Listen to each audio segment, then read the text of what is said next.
Mananatili sa Philippine National Police ang kustudiya ni KOJC leader Apollo Kibuloy at 4 pang co-accused nito. Ito'y sa kabila ng commitment order na inilabas ng Quezon City Regional Trial Court Branch 106 na nag-uutos na ilipat ang mga ito sa Quezon City Jail. Ayon kay PNP Public Information Chief Police Colonel Jean Pajardo, susundin nila ang utos na inilabas ng Pasig RTC Branch 159 na manatili sa PNP Custodial Center sila Kibuloy.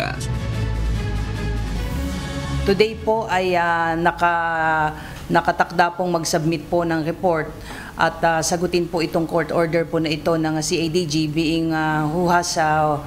legal custody po nitong mga naaresto po natin para i-inform po ang court na meron din pong inilabas na order po ang RTC Pasig directing the PNP to retain the custody po nito pong mga nasabing individual dahil yung kaso po nila sa Pasig po ay non-bailable po. So we don't want to run the risk na ilipat po sila doon po sa QC po tapos mag-bail po sila at wala na pong control po doon yung PNP.